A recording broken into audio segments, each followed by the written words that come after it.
Hola, ¿cómo están? Bienvenidos a la segunda parte. Este es el segundo video de la segunda parte de nuestra serie de 3 videos sobre lo que estamos viendo. La vez pasada les decía que el video anterior se tenía que cortar, entonces lo que vamos a hacer es examinar esta segunda parte que corresponde a cómo vamos a entender a los cambios dentro de la concepción heredada. Los vamos a dividir en tres. Entonces, esta es la segunda de la tercera. Perdón, la segunda de la segunda parte. Entonces, no siendo más, empecemos. La vez pasada nos habíamos quedado con una pregunta por el estatus de los términos teóricos.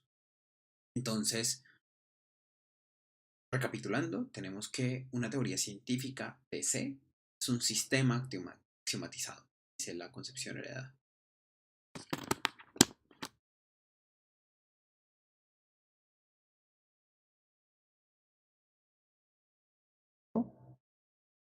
¿En qué consiste esto?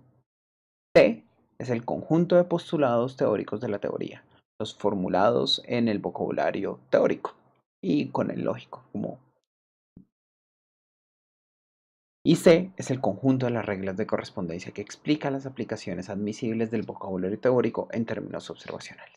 Estamos hablando de la relación entre T y C, pero T es la parte puramente teórica y C es la parte que relacionaba la teoría con el mundo. Entonces, para ver este tipo de relaciones lo podemos hacer con un ejemplo de juguete, donde veamos cómo es la relación entre observaciones, caracterización, postulados teóricos y las predicciones. Cómo es que pasamos de observaciones a postulados y de postulados pasamos a predicciones. Entonces, veamos esto como en más detalle. Veámoslo ya cada uno de ellos y para observaciones, caracterización teórica, postulados y predicciones, vamos a ver un ejemplo particular. Entonces, tenemos que entre las observaciones podemos decir que hay una cuerda particular que en toda su longitud separa a un marcador arbitrario del suelo. Entonces tenemos un marcador y la cuerda va del marcador al suelo perfectamente. Además, tenemos la segunda afirmación, que el marcador está en reposo. El marcador no se está moviendo. Y tercero, tenemos información sobre un cronómetro, sobre un cronómetro que está en cero. ¿Listo? Esto lo podemos caracterizar como las observaciones. Noten además que aquí hay algunas consideraciones con respecto a si esto van a ser legítimamente afirmaciones sobre observaciones, porque hay un montón de cosas que quedan sin responder ahí. ¿Podríamos afirmar que el marcador está en reposo es algo observable? ¿Podemos ver eso? ¿Podemos ver que el cronómetro está en cero? Hay discusiones al respecto de eso depende del tipo de vocabulario observacional que estemos dispuestos a aceptar y cómo lo vamos a caracterizar. Pero en principio, quiero que mantengan la idea de que esto puede ser considerado razonablemente observaciones, si bien hay algunos detalles que valdría la pena aclarar. Entonces, dadas esas observaciones, podemos empezar a pensar cómo lo podríamos caracterizar a esto desde una teoría particular. Entonces, ¿qué caracterización teórica? ¿Cómo podríamos describir lo que está sucediendo en términos observacionales, pero ahora dentro del vocabulario teórico? Y podríamos decir cosas como, por ejemplo, ya no que el marcador está en reposo, sino que el marcador tiene una velocidad inicial de cero. ¿Listo? Podemos formular las cosas de tal manera que ya estemos utilizando el vocabulario teórico dentro de nuestra caracterización. Y lo mismo con la altura. Nosotros podemos decir que está a una altura, ya no la longitud de una cuerda, sino podemos ponerlo en términos de 1.2 metros del suelo.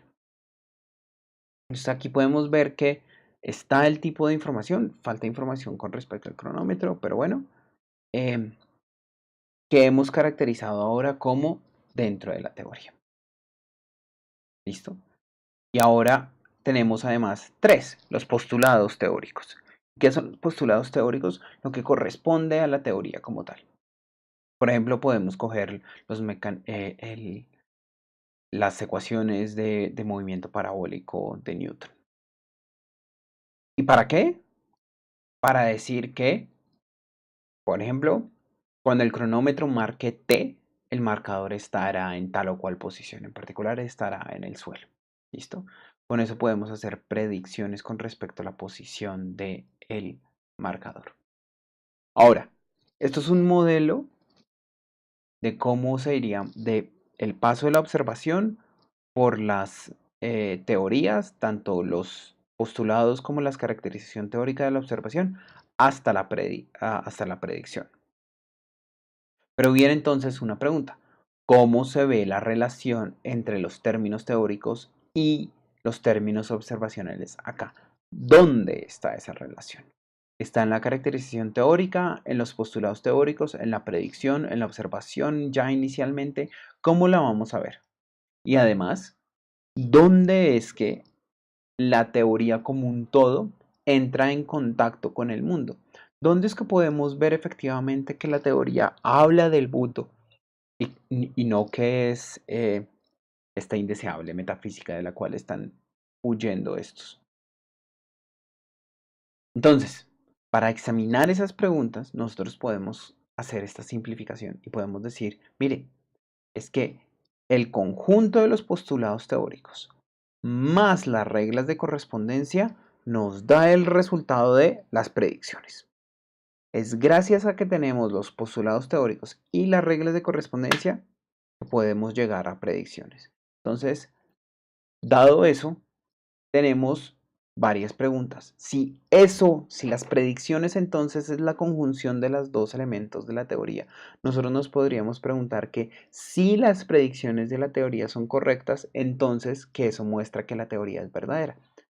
¿Y por qué nos estamos preguntando por la verdad de la teoría? Pues en parte porque la verdad de la teoría es precisamente lo que determina que la teoría está en contacto con el mundo. Una teoría verdadera es una teoría que habla del mundo y lo describe tal y como es.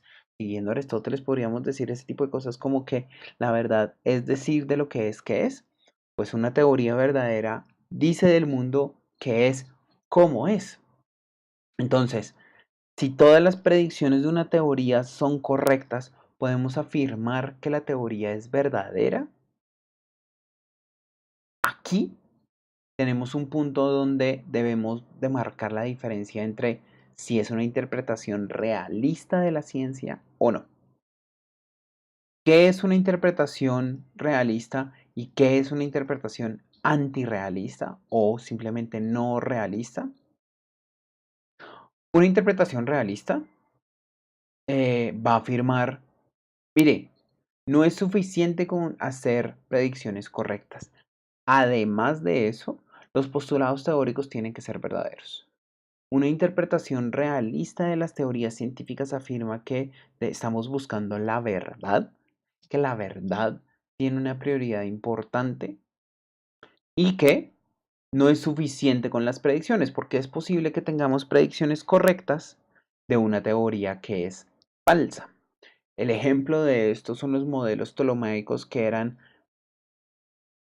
em, predictivamente equiparables a los modelos que luego ofrece Copérnico, pero donde uno sostiene lo otro, donde uno sostiene lo contrario de lo otro, de tal manera que solo uno de los dos puede ser verdadero.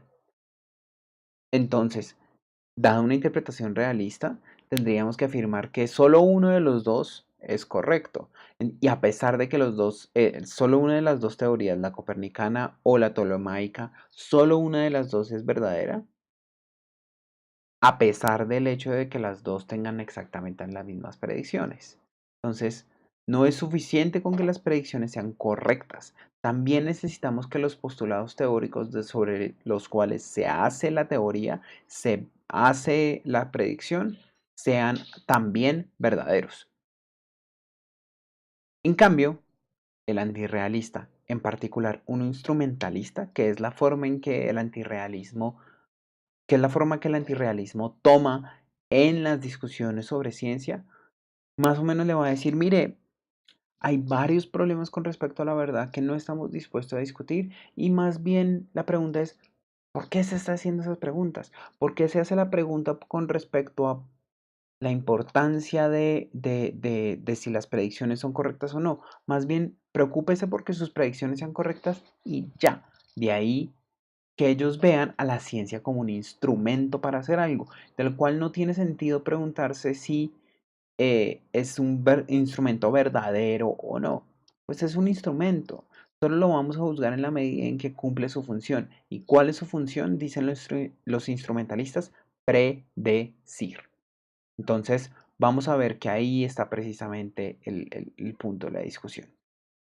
Esta discusión con respecto al realismo y el instrumentalismo va a ser una discusión contemporánea también en filosofía de la ciencia, a la que vamos a volver posteriormente, pero aquí ya mismo lo volvemos a ver. Lo vimos cuando estábamos viendo astronomía y aquí de nuevo asoma su cabeza. Entonces, la idea es que podemos distinguir el realismo o el antirrealismo con respecto a la posición que adoptan frente a la pregunta por la teoría de la verdad de la teoría. Los realistas buscan la verdad de las teorías. No necesariamente, y eso es importante, un realista no necesariamente afirma que las teorías científicas son verdaderas. Lo que afirma es que buscan o intentan o están tratando de llegar a la verdad. Es posible, es perfectamente posible ser realista y decir que todas nuestras teorías científicas son falsas o que no hemos llegado a la verdad. El hecho de que estemos buscando la verdad no implica que vamos o que hemos llegado a la verdad. Entonces es importante distinguir eso. El realista busca la verdad de las teorías. El antirrealista, por otra parte, busca la utilidad práctica de las teorías. Esto por eso también se le llama instrumentalistas, porque utiliza las teorías científicas como un instrumento para lo que quiere alcanzar. Entonces, así separamos como el realista del interrealista con respecto al fin de la teoría científica. El fin de la teoría científica es la verdad, dicen los realistas. El fin de la teoría científica es la utilidad práctica, dicen los antirrealistas. Y ahí vamos marcando las diferencias. Ahora, como ya les había avisado, no vamos a discutir todo lo que tiene que ver con el instrumentalismo y el realismo y los debates importantes que hay al respecto. Hay debates muy interesantes sobre cómo vamos a entender, cómo es importante que la ciencia sea entendida de manera realista, que perdemos si no, y cómo dejamos de entender la práctica científica apropiadamente si no la vemos como una búsqueda de la verdad. Pero por el momento, como estamos introduciendo el debate y además porque lo importante es cómo este tipo de debates se daba dentro de la concepción heredada, una de las cosas importantes va a ser ver problemas para las dos interpretaciones dada la concepción heredada. Entonces vamos a empezar con un problema para la interpretación instrumentalista. Y el problema para el instrumentalismo viene en forma de la siguiente pregunta. ¿Por qué son necesarios los términos teóricos? Pues si los términos teóricos cumplen su función, no son necesarios.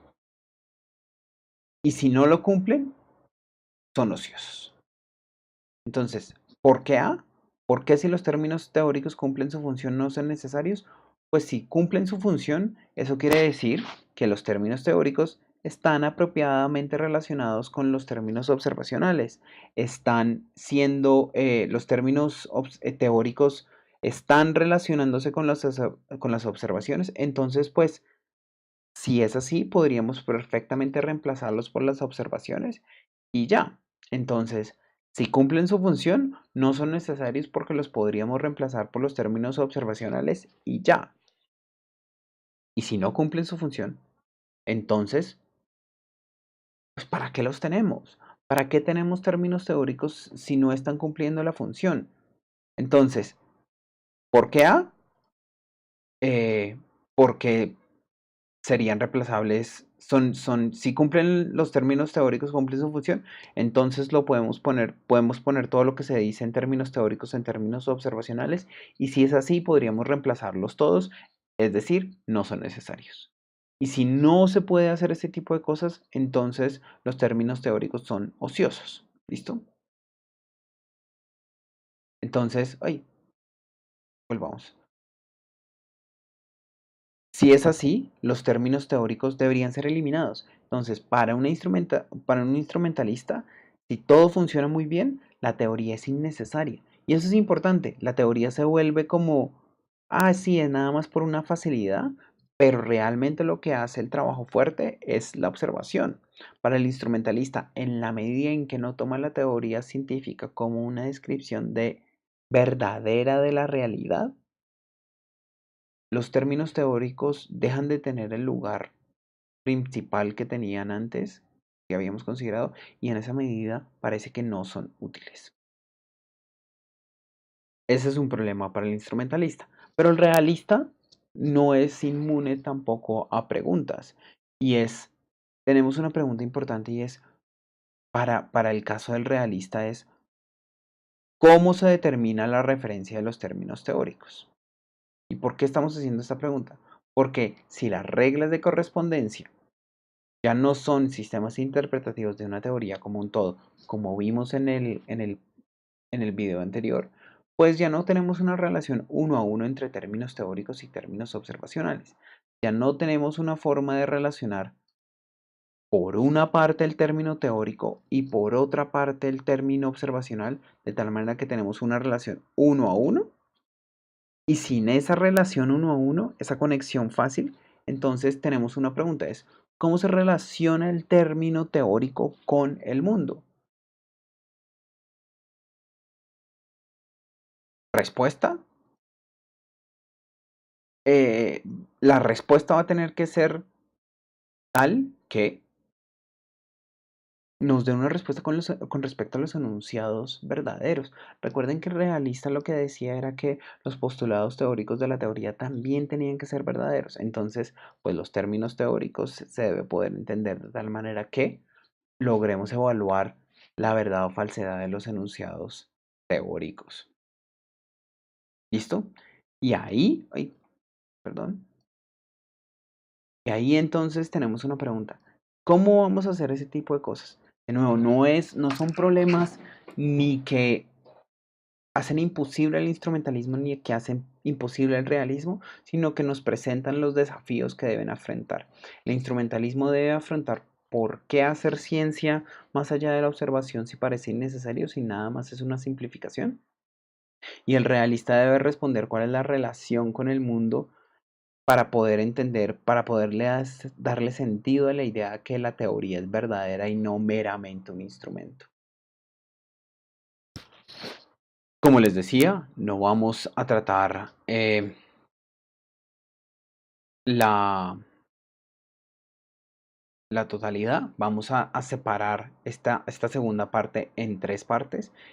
Con esto podemos hacer la segunda parte del video. Entonces, vamos a terminar con esto y seguimos con la siguiente parte en un próximo video.